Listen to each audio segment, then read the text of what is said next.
the second crusade we went to, driving onto the crusade grounds and seeing intercessors behind the stage. And the moment I saw them, I sensed the presence of the Lord strongly. And something just rose up inside of me, and I knew this was going to be a powerful night.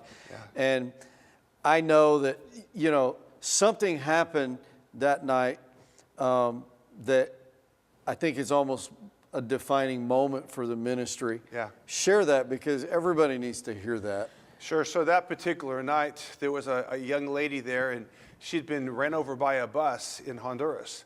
And it was absolutely devastating for her. She couldn't walk. She had to use crutches to get around.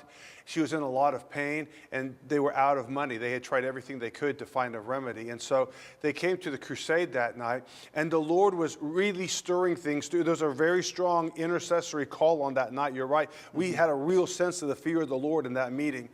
We're on the platform that night, and I don't know when it happened. I don't know if it happened during the worship, during the ministry time, during prayer. It doesn't matter. But at some point, this young lady felt the fire of God fall through her body, from the top of her head to the bottom of her feet.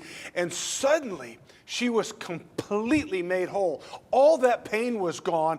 All the problems with her legs and the weakness, all of that's gone. And so she stands up, she comes to the side of the platform. And I remember taking her crutches and walking to the other side and saying, "Ma'am, if you can walk, please come across so we can see what the Lord has done." She comes running across the platform, and she just buries her head in my chest. And we've got this picture at the ministry. I have my arm wrapped around her, and I've got the crutches out just like this.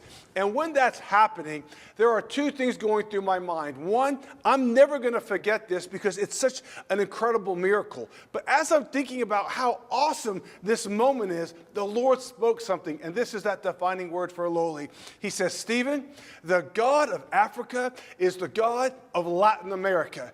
And if you're watching this today and you're in Latin America, you need to know that means that all of the power and the authority that I was watching when I was younger at these crusades in Africa, that same power is being released now in Latin America. And we have seen miracles, we've seen deliverance, we've seen salvation, and we've seen open doors, and we've seen favor, and we've seen breakthrough, and one thing after another, it has been true. The Lord has brought us to Latin America, and the Lord is doing mighty things in that place today.